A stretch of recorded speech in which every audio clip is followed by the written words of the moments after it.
It is third lecture of chemical control and coordination. हमें pancreas heading से पढ़ना है। अगर हम देखें तो pancreas is a composite gland. Pancreas is a composite gland which acts as a both exocrine and endocrine glands। Pancreas is a composite gland. जो pancreas होता है वो कंपोजिट ग्लैंड होता है, मतलब यह दो प्रकार का होता है। इसमें एक्सोक्राइन ग्लैंड और एंडोक्राइन ग्लैंड दोनों प्रकार की पाई जाती है। The endocrine pancreas consist of islets of Langerhans. जो पेनक्रियाज का एंडोक्राइन पार्ट होता है वह आइलेट्स ऑफ लैग्रैंज नामक एंडोक्राइन को कंटेन करता है। And there are about 1-2 million islets of Langerhans in a normal human pancreas, representing only 1-2% of the pancreatic tissue।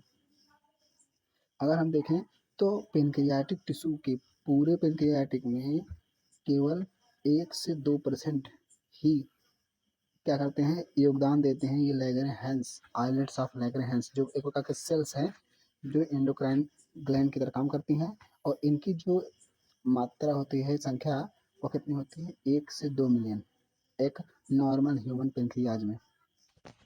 लेकिन यह जो पेनक्रियाटिक टिश्यू के केवल 1 से 2% भाग को ही बनाते हैं।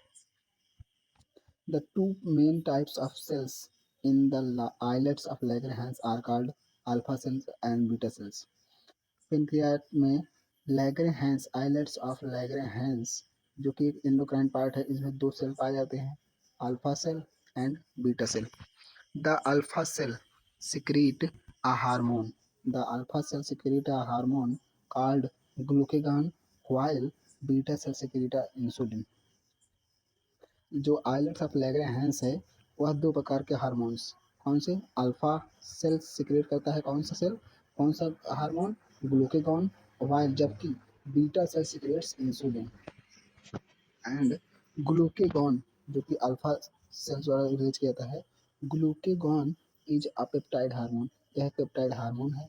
And plays an important role in maintaining the normal blood glucose levels.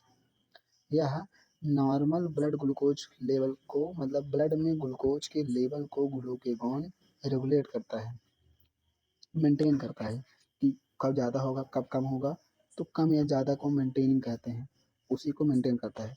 Glucagon acts mainly on the liver cells, hepatocytes and stimulate glycogenesis resulting in an increase blood sugar level, hyperglycaemia. Glucagon जो है वो liver cell का काम करता है और glycogenesis मतलब glucose की बनने की प्रक्रिया को बढ़ाता है, जिससे ब्लड में शुगर लेवल मतलब ग्लूकोज अधिक हो जाता है, इंक्रीज हो जाता है। और इससे हाइपरग्लाइसीमिया कहते हैं इस टर्म को, ब्लड में शुगर लेवल को, क्या, ब्लड में शुगर लेवल का इंक्रीज होना ही क्या कहलाता है, हाइपरग्लाइसीमिया। अगर हम आगे देखें तो in addition this hormone stimulate the process of glycogenesis which also contributes to hyperglycemia।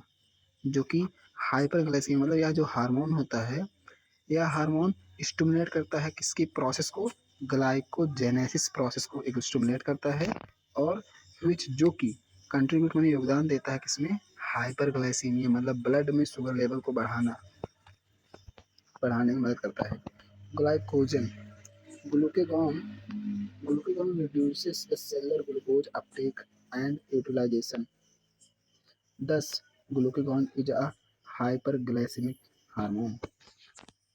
अगर हम देखें तो ब्लड में ग्लूकोज लेवल को हम बढ़ा सकते हैं, किस प्रकार से, अगर हमारे जो सेल्स हैं वह ग्लूकोज ना लें तो ब्लड में ग्लूकोज रहेगा, तो उससे ब्लड में ग्लूकोज बढ़ जाएगा। तो यही यहाँ कहा गया है कि ग्लूकेगॉन जो है वह सेलुलर ग्लूकोज अपटेक मतलब जो सेल्स ग्लूकोज को लेती हैं, एब्जॉर्ब करती हैं, उसको रिड्यूस माने कम कर देता है। और इससे ग्लूकेगॉन जो है हाइपरग्लाइसेमिक हार्मोन कहलाता है, जो कि हाइपरग्लाइसेमिक मतलब हाइपर में बढ़ा देता है, ग्लूकोज का लेवल ब्लड में बढ़ा देता है। अगर हम आगे देखें तो insulin insulin is a peptide hormone. जो इंसुलिन होता है वह भी एक पेप्टाइड हार्मोन है which plays a major role in the regulation of glucose homeostasis, जो कि ग्लूकोज के होम्योस्टेसिस मतलब ग्लूकोज का लेवल ब्लड में कांस्टेंट बनाए रखने के लिए या रेगुलेशन करने के लिए, कम या ज़्यादा करने के लिए इंसुलिन क्या होता है, एक मेजर मतलब महत्वपूर्ण रोल अदा करता है। Insulin acts mainly on hepatocyst and adipocyte cells of adipose tissue। जो इंसुलिन होता है वह मेनली किस पे, हिपैटोसिस्ट मतलब हिपार माने लीवर पर, एंड एडिपोसिस्ट एडिपोज टिश्यू पर काम करता है, and enhance cellular glucose uptake and utilisation. और यह जो इंसुलिन होता है यह सेलुलर इनहेंस सेलुलर ग्लूकोज मतलब ग्लूकोज को एब्जॉर्ब करने की क्षमता सेल में बढ़ा देता है, और अपटेक और यूटिलाइजेशन मतलब जिससे और ग्लूकोज सेल द्वारा यूज किया जाता है। एज आ रिजल्ट और इसके रिजल्ट में there is a rapid movement of glucose from blood to hepatocytes and adipocytes resulting decreased in resulting in decreased blood glucose level hypoglycaemia.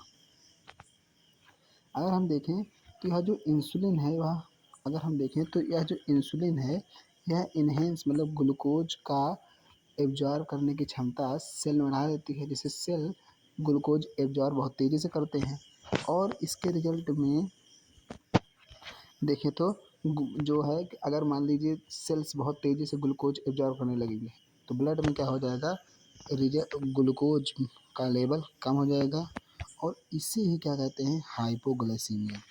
तो हमें यहाँ देखें तो जो अल्फ़ा सेल से निकलता है ग्लूकेगॉन वह ब्लड शुगर लेवल को बढ़ाता है, एंड बीटा सेल से निकलने वाला इंसुलिन बीटा सेल से निकलने वाला इंसुलिन शुगर लेवल को करता है, कम कर देता है। इनके कम और ज़्यादा करने के अलग अलग तरीके हैं। Insulin also stimulate conversion of glucose to glycogenesis in the target cells. जो इंसुलिन होता है वह स्टिमुलेट करता है माने बढ़ावा देता है किसको, ग्लूकोज को टू ग्लाइकोजन मतलब कन्वर्ट होने में, किसको, ग्लूकोज को ग्लाइकोजन में कन्वर्ट होने के लिए, किसमें, टारगेट सेल्स में। The glucose the glucose homeostasis in blood is thus maintained jointly by the two insulin and glycogons। और इस प्रकार एक जो होता है हार्मोन वह ग्लूकोज का लेवल बढ़ाता है ब्लड में, और दूसरा हार्मोन कम करता है। तो इस प्रकार जो है ब्लड में ग्लूकोज लेवल क्या होता है, मेंटेन हो जाता है, ना कम होता है और ना ही ज़्यादा होता है। तो ये दोनों जॉइंटली मिल करके ग्लूकोज लेवल को ब्लड में मेंटेन करते हैं। अगर हम आगे देखें तो prolonged hyperglycaemia leads to the complex disorder called diabetes mellitus. जो अगर मतलब हाइपरग्लाइसीमिया मतलब हाई ग्लाइसीमिया यानी ग्लूकोज का ज़्यादा हो जाना ब्लड में एक कॉम्प्लेक्स डिसऑर्डर जिसे हम क्या कहते हैं, जिसे हम कहते हैं डायबिटीज मेलिटस को लीड करता है। मतलब अगर ज़्यादा हो जाएगा तो हमें डिसीज कौन सा हो जाएगा, डायबिटीज मेलिटस, विच इज जो कि associated with the loss of glucose through the urine. इससे यूरिन मान पेशाब के रास्ते जो ग्लूकोज बाहर निकलता है, and formation of harmful compounds known as ketone bodies. और जो है ग्लूकोज के ज़्यादा हो जाने से ब्लड में कीटोन बॉडीज बनने लगते हैं। Diabetic patients are diabetic patients are successfully treated with the insulin therapy. अगर यह जो ग्लूकेगॉन जो होता है वही बढ़ाता है ब्लड लेवल में ग्लूकोज को, तो डायबिटिक मतलब डायबिटीज डिसीज से सफ़र कर रहे पेशेंट को सक्सेसफुली किससे ट्रीट किया जाना चाहिए, इंसुलिन थेरेपी, क्योंकि इंसुलिन ही जो है जो ब्लड में ग्लूकोज लेवल को कम करता है। अगर हम आगे देखें तो टेस्टिस टेस्टिस भी एक हार्मोन की तरह काम करता है। टेस्टिस भी एक ग्लैंड की तरह काम करता है। A pair of testis is present in the scrotal sac outside abdomen of male individuals. अगर हम देखें तो ब्रिसड, जिसे हम टेस्टिस कहते हैं, वह एब्डोमेन के बाहर पाया जाता है और यह एक जोड़े में होता है। Testis perform dual functions as a primary sex organ as well as an endocrine gland. ये जो टेस्टिस होता है यह दो तरह के काम को प्रदर्शित करता है। पहला, प्राइमरी सेक्स ऑर्गन, मतलब ऐसा ऑर्गन जिसमें गैमीट बनते हैं उन्हें प्राइमरी सेक्स ऑर्गन कहते हैं। और ऐसे ऑर्गन्स जो गैमीट को एक स्थान से दूसरे स्थान में आने ले जाने में मदद करते हैं उन्हें सेकेंडरी सेक्स ऑर्गन कहते हैं। तो प्राइमरी सेक्स ऑर्गन जहाँ गैमीट बनते हैं, मेल में टेस्टिस, फीमेल में ओवरी, प्राइमरी सेक्स ऑर्गन है। और यह सेक्स ऑर्गन की काम तो करते हैं, प्राइमरी सेक्स ऑर्गन की तरह ही तो काम भी करते हैं, एंड उसके साथ साथ एक इंडोक्राइन ग्लैंड की तरह भी काम करते हैं।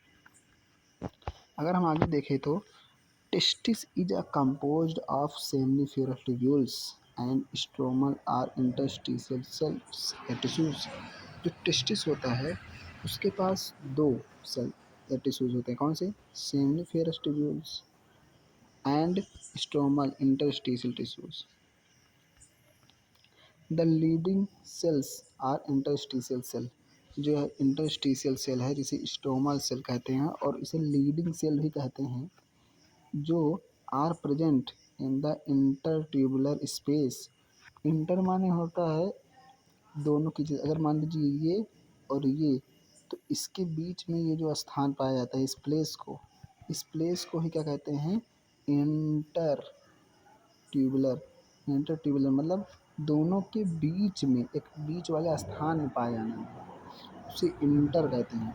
और इंट्रा मतलब होता है बीच में, लेकिन इंट्रा मतलब सेल के अंदर, इंट्रा देखे सेल के अंदर, लेकिन इंटर माने यहाँ पर, इसकी जो हम येलो से दिखा रहे हैं इस प्लेस को कहते हैं इंट्रा।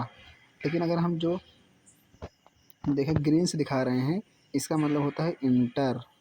तो इंटर क्या लिखा गया है? Inter tubular. इंटर ट्यूबुलर मतलब यहाँ पाया जाने वाला सेल्स होता है। अगर माने तो ये एक सेमिनिफेरस ट्यूब्यूल्स, ये एक सेमिनिफेरस ट्यूब्यूल्स है।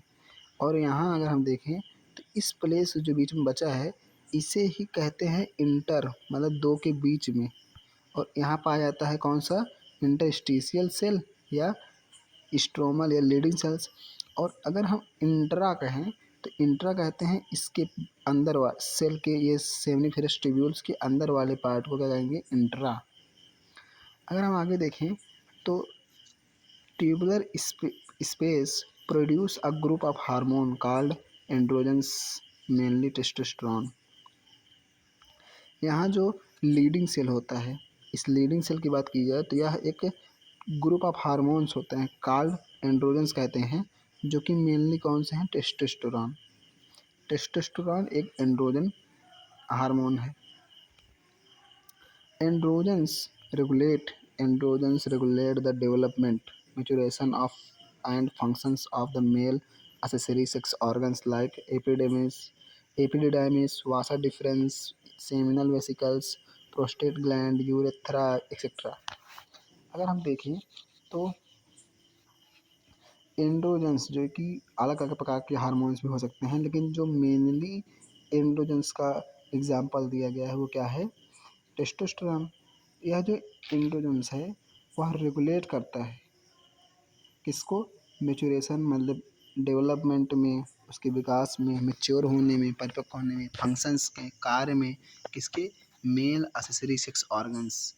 जो मेल्स के सेक्स ऑर्गन्स एक्सेसरी होते हैं, सहायक होते हैं गैमेट को इधर उधर ले जाने में, जैसे कि epididymis, vasa deferens, seminal vesicles, prostate gland, urethra, इन सभी के डेवलपमेंट में, मैच्योरेशन में और फंक्शन में कौन टेस्टोस्टेरोन या एंड्रोजन हार्मोन क्या करते हैं, मदद करते हैं। अगर हम आगे देखें तो these hormones stimulate muscular growth of facial and axillary hair, aggressiveness, low pitch of voice, etc. And these hormone, यह जो हार्मोन्स होते हैं वह स्टिमुलेट करते हैं मस्कुलर ग्रोथ को, एंड ग्रोथ ऑफ फेशियल, चेहरे पे आने वाले बाल को, एंड एक्सिलरी हेयर्स को, एंड एग्रेसिवनेस को मदद करते हैं, and low pitch of voice, और आवाज़ कम, एक सुरीली आवाज़ के रिलीजन में मदद करते हैं। And androgens play a major stimulatory role in the process of the spermatogenesis, formation of spermatozoa। अगर हम देखें तो जो एंड्रोजन्स होते हैं वह और कहीं भी मदद करते हैं, कहाँ, मेजर स्टिमुलेटरी, मतलब मेजर रूप से, प्रमुख रूप से किसके स्टिमुलेट करते हैं, किसे बढ़ावा देते हैं, किस प्रोसेस को, स्पर्मेटोजेनेसिस मतलब फार्मेशन ऑफ स्पर्मेटोजोआ। स्पर्मेटोजोआ के फार्मेशन के लिए स्पर्मेटोजेनेसिस नामक प्रोसेस में मदद करते हैं। अगर हम आगे देखें तो androgens act on the central neural system and influence the male sexual behaviour, libido. Androgens होता है वह किस पे काम करता है, सेंट्रल न्यूरल सिस्टम पर, जो इन्फ्लुएंस माने बढ़ावा देता है किसको, मेल सेक्सुअल बिहेवियर को। These hormones produce anabolic synthesis effects on protein and carbohydrate metabolism. और यह जो हार्मोन्स होते हैं यह प्रोड्यूस करते हैं एनाबॉलिक इफेक्ट्स, किस पर, प्रोटीन्स पर और कार्बोहाइड्रेट पर। एनाबॉलिक, अगर हम यहाँ देखें तो मेटाबॉलिज्म के दो पार्ट्स होते हैं। अगर हम इसे मेटाबॉलिज्म को देखें इसके दो पार्ट होते हैं, कैटाबॉलिज्म सी एंड एनाबॉलिज्म ए। यहाँ अगर हम देखें तो जब कोई छोटे छोटे कण मिल करके एक हो जाते हैं, जब कोई छोटे छोटे कण मिल करके एक हो जाते हैं तो उसे हम कहते हैं एनाबॉलिज्म। लेकिन जब कोई बड़ा कण तोड़ करके छोटे छोटे में बदल जाता है तो उसे हम कहते हैं कैटाबॉलिज्म। तो यहाँ दिया गया जो यह हार्मोन होता है वह एनाबॉलिक मतलब छोटे छोटे मिल करके प्रोटीन्स एंड कार्बोहाइड्रेट्स वह बड़े हो जाते हैं, एक बड़े ऑब्जेक्ट या पदार्थ में चेंज हो जाते हैं। Ovary, primary sex organ of female. Females have a pair of ovaries located in the abdomen. Females के पास एक पेयर मतलब एक जोड़ी ओवरी होता है जो कि एब्डोमेन में, अगर हम मेल की बात करें तो जो प्राइमरी सेक्स ऑर्गन टेस्टिस था वह एब्डोमेन से बाहर था, लेकिन फीमेल में किसमें, एब्डोमेन के अंदर पाया जाता है। And ovary is the primary female sex organ which produce one ovum during each menstrual cycle। यहाँ अगर हम देखें तो दो ओवरीज पाई जाती हैं, लेकिन किसी एक में ही ओवम बनता है, प्रोड्यूस होता है, और किसमें, एक मेंस्ट्रुअल साइकिल में। जो मेंस्ट्रुअल साइकिल होता है वो 30 दिन का होता है या उससे आगे पीछे भी हो सकता है, 1 या 2 दिन। इस मेंस्ट्रुअल साइकिल के दौरान एक ओवम बनता है, और यहाँ कहाँ बनता है, प्राइमरी सेक्स ऑर्गन मतलब ओवरी में।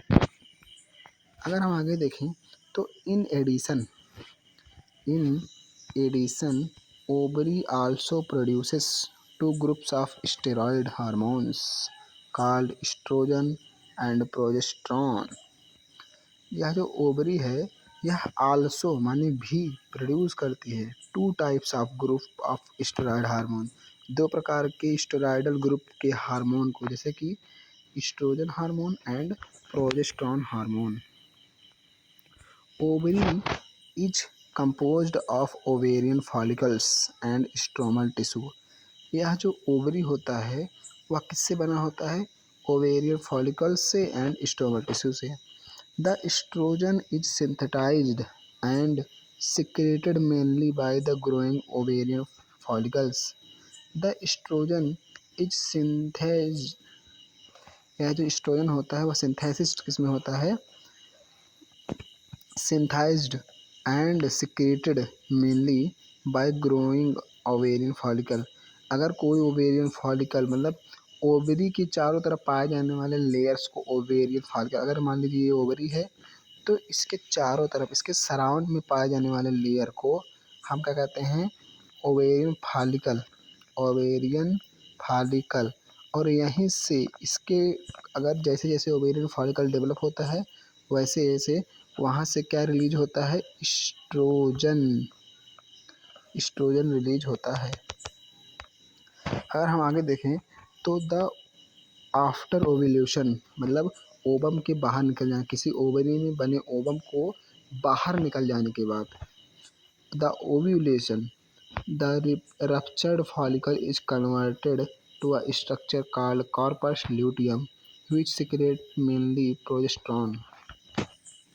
अगर हम देखें तो अगर मान लीजिए या कोई ओवरी है तो इसके चारों तरफ कौन सा लेयर पाया जाता है? फॉलिकल्स पाए जाते हैं। इसके चारों तरफ फॉलिकल्स पाए जाते हैं, उनका शेप डिसाइड नहीं होता है। तो अगर मेंस्ट्रुअल साइकिल के दौरान यहाँ पाए जाने वाले ओवरी जो हैं, यहाँ अंदर पाए जाने वाला जो ओवम होता है, अगर वह निकल जाए, ओवरी निकल जाए तो वहाँ पर चारों तरफ जो बचे हुए पार्ट होते हैं, चारों तरफ बचे हुए पार्ट होते हैं, इसे हम कहते हैं यह जो कितना होता है रप्चर हो जाता है, मतलब थोड़ा फट जाता है। तो इसे कहते हैं हम क्या? इसका अलग नाम दे देते हैं, जिसे कहते हैं कॉर्पस ल्यूटियम। और यही कार्पस ल्यूटियम जो रिलीज करता है कौन सा हार्मोन? प्रोजेस्टेरोन हार्मोन रिलीज करता है। यही जो कार्पस ल्यूटियम है वही प्रोजेस्टेरोन हार्मोन रिलीज करता है। मतलब ओव्यूलेशन के बाद रप्चर्ड फॉलिकल कन्वर्ट हो जाता है एक स्ट्रक्चर में जिसे कार्पस ल्यूटियम कहते हैं, और यही कार्पस ल्यूटियम सिक्रेट करता है कौन सा hormone? Progesterone. Estrogen Estrogens produce wide-ranging actions such as stimulation of growth and activities of female secondary organs। यह जो एस्ट्रोजन होता है, एस्ट्रोजन जो होता है वह वाइडली मतलब बहुत ही अधिक रेंज में, बहुत दूर तक देखे तो ग्रोथ और activities of secondary sex organ और developing of growing ovarian follicle में मदद करता है। Appearance of female secondary organ characters और मेमोरी ग्लैंड डेवलपमेंट में मदद करता है। अगर हम एस्ट्रोजन प्रोड्यूस जो एस्ट्रोजन कर होता है प्रोड्यूस करता है किसको? अ वाइड रेंजिंग एक्शंस, बहुत से प्रकार के कार्य को। कौन कौन से? जो पहला जो यह एस्ट्रोजन होता है वह एक्टिविटी में, किसके एक्टिविटी में? फीमेल सेक्स ऑर्गन की, सेकेंडरी सेक्स ऑर्गन की एक्टिविटी में मदद करता है या स्टिमुलेट करता है। स्टिमुलेस माने होता है किसी चीज़ को बढ़ावा देता है। The development of growing ovarian follicle, और ओवरी पायरन फॉलिकल के डेवलपमेंट में बढ़ावा देता है कौन? Estrogen. And appearance of female secondary sex characters, और जो फीमेल में पाए जाने अलग अलग कैरेक्टर्स होते हैं उनको अपीयरेंस माने दिखाने में या डेवलपमेंट में मदद करते हैं, जैसे कि हाई पिच्ड वॉइस, मोटी आवाज़, मेमोरी ग्लैंड के डेवलपमेंट में मदद करते हैं। अगर हम आगे देखें तो estrogens also regulate female sexual behaviour. जो अगर हम मेल में देखेंगे तो टेस्टोस्टेरोन है जो सेंट्रल न्यूरल सिस्टम पर काम करता है और सेक्सुअल बिहेवियर को रेगुलेट करता है, वैसे ही फीमेल में एस्ट्रोजन हार्मोन है जो कि फीमेल सेक्सुअल बिहेवियर को रेगुलेट करता है। The progesterone supports pregnancy. जो प्रोजेस्टेरोन होता है वह प्रेगनेंसी में मदद करता है। Progesterone also acts on the mammary glands and stimulate the formation of alveoli which store milk and milk secretion. And जो प्रोजेस्टेरॉन होता है यह काम करता है ऑन द मेमोरी ग्लैंड पर और स्टिमुलेट माने बढ़ावा देता है किसको, formation of alveoli sac like structures को, जो कि स्टोर करता है किसको, मिल्क के सिक्रीशन को। मिल्क जब निकलता है तो उसे स्टोर कौन करता है, सैक लेक स्ट्रक्चर्स, जिसे क्या कहते हैं, एल्वियोलाई। और एल्वियोलाई के फॉर्मेशन में प्रोजेस्टेरॉन क्या करता है, मदद करता है। अगर हम आगे देखें तो hormones of heart, kidney and gastrointestinal tract, ऐसे हार्मोन्स जो हार्ट की से निकलते हैं वह किडनी से निकलते हैं एंड गैस्ट्रोइंटेस्टाइनल मतलब हमारे स्टेटाइन पार्ट से निकलते हैं, उनके बारे में हम इसमें पढ़ेंगे। अगर हम आगे देखें तो नाउ यू नो, अब तुम जानते हो, about the endocrine glands and their hormones, about माने बारे में, इंडोक्राइन ग्लैंड के बारे में और उनके हार्मोन के बारे में। हाउ एवर, जबकि, एज मेंशनड अर्लियर, ऐसा मेंशन किया गया है दैट की hormones are also secreted by some tissues which are not endocrine glands. और यहाँ जो बताया गया है जो हार्मोन्स होते हैं वह ऐसे टिश्यू से भी रिलीज होते हैं जो कि कोई ग्लैंड्स नहीं होते हैं। फॉर एग्जांपल, मतलब अगर हम देखें तो हार्मोन पहले का जो डिफिनीशन था यही था कि हार्मोन केवल इंडोक्राइन ग्लैंड से निकलने वाले पार्ट्स केमिकल हैं, लेकिन जो मॉडर्न डिफिनीशन है कि हार्मोन डिफ्यूज्ड सेल टिश्यू से निकल सकते हैं और इन्हीं को क्या कहते हैं, diffused organ, diffused endocrine gland, मतलब जिनके कार्य तो अलग हैं, जैसे कि हार्ट का कार्य तो अलग है लेकिन यहाँ भी रिलीज करता है हार्मोन, इसीलिए हम डिफ्यूज्ड ग्लैंड्स कहते हैं इन्हें। फॉर एग्जाम्पल के लिए देखें तो the atrial wall of our heart secretes a very important peptide hormone called atrial natriuretic factor which decrease the blood pressure। Example के लिए देखें तो एट्रियल मतलब हार्ट के वाल को एट्रियल कहते हैं, ऑफ आवर हार्ट, हमारे heart, atrial wall of our heart, हमारे हार्ट के एट्रियल वाल सिक्रीट करते हैं कौन, क्या सिक्रीट करता है, एक इम्पॉर्टेंट पेप्टाइड हार्मोन जिसे ANF एट्रियल नाइट्रियूरेटिक फैक्टर कहते हैं, विच जो कि डिक्रीज करता है ब्लड प्रेशर को। When blood pressure is increase, बढ़ जाता है, ANF secreted which causes the dilation of blood vessels, this reduces the blood pressure।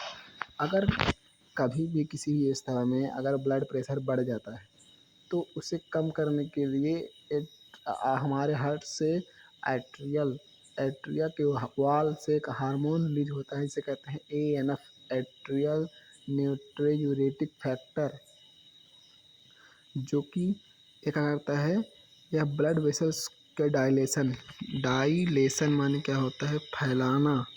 अगर ब्लड वेसल्स के, अगर मान लीजिए ब्लड प्रेशर में ऐसा था और उसे फैला करके यह जो हार्मोन है ऐसा कर दिया तो ब्लड प्रेशर अपने आप कम हो जाएगा।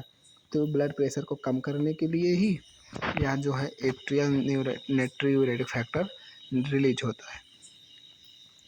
The juxtaglomerular cells of kidney, the juxtaglomerular cells of the kidney produce a peptide hormone called erythropoietin which stimulate the erythropoiesis formation of RBC। RBC का बनना बहुत से प्रकार से होता है, लेकिन किडनी से निकलने वाले किडनी में पाए जाने वाले एक सेल्स जिसे juxtaglomerular सेल्स कहते हैं, एक पेप्टाइड हार्मोन रिलीज करता है जिसे इरिथ्रोपोइटिन कहते हैं, जो कि रक्त माने RBC बनने में मदद करता है। Endocrine cells present in the different parts of the gastrointestinal tract secrete 4 major peptide hormones namely gastrin, secretin,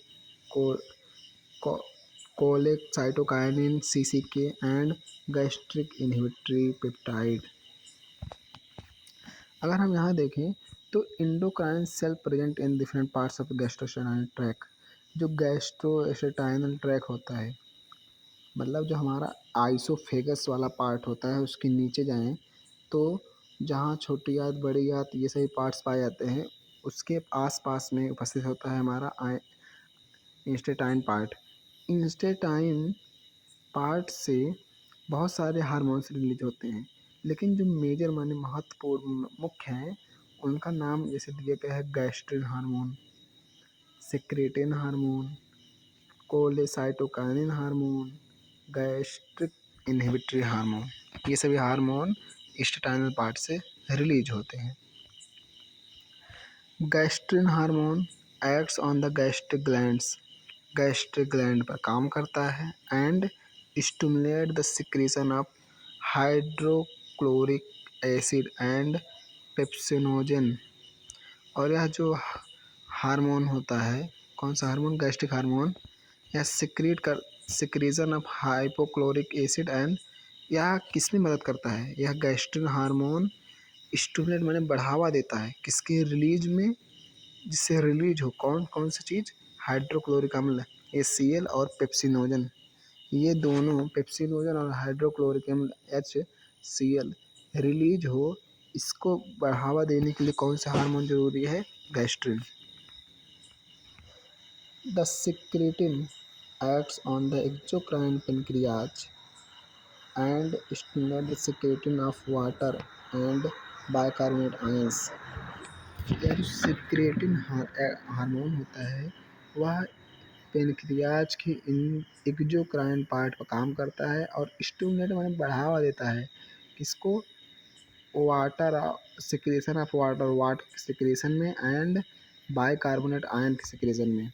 यहाँ देखें तो यहाँ जो दिया गया है कि पेनक्रियाज के एक्सोक्राइन मतलब बाहरी, एक्सो माने बाहरी, और इंडोक्राइन का पार्ट हमने आगे पढ़ लिया है, जिससे इंसुलिन और ग्लूकागॉन रिलीज हो रहा था। लेकिन जो एक्सोक्राइन है, एक्सोक्राइन पेनक्रियाज पे काम करता है कौन, सेक्रेटिन, और यही जो है वाटर के सिक्रीजन में और बाइकार्बोनेट आयन के सिक्रीजन में मदद करता है। अगर हम आगे देखें तो CCK कोलेसाइटोकाइनिन acts on the both pancreas and gallbladder, stimulate the secretion of pancreatic enzymes and bile juice respectively। मतलब अगर हम देखें तो CCK कोलेसाइटोकाइनिन एक जो हार्मोन होता है गैस्ट्रोएस्टाइनल मतलब इंस्टेटाइनल पार्ट से, वह दो चीज़ों पे काम करता है, किस पे, एक तो पेनक्रियाज पे और दूसरा गाल ब्लैडर पे। गाल ब्लैडर से हम देखें तो बाइल जूस और पेनक्रियाज से पेनक्रियाटिक जूस यानी एंजाइम्स रिलीज कराने में मदद करता है।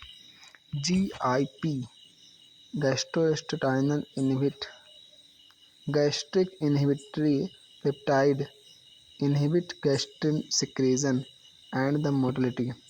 यह जो GIP है, गैस्ट्रिक इनहिबिटरी पेप्टाइड हार्मोन, यह इनहिबिट माने रोकता है किसको, gastric secretion and the motility, और उसकी चलनता को मतलब मूव करने की क्षमता को रोकता है। Several others non endocrine tissues secretes hormone called growth factors. These factors are essential for the normal growth of tissues and their repairing and regenerations। जो दीज माने ये सही जो फैक्टर्स होते हैं, वह इसेंशियल है फॉर द नॉर्मल ग्रोथ के लिए एंड रिपेयरिंग और रीजनरेशन के लिए।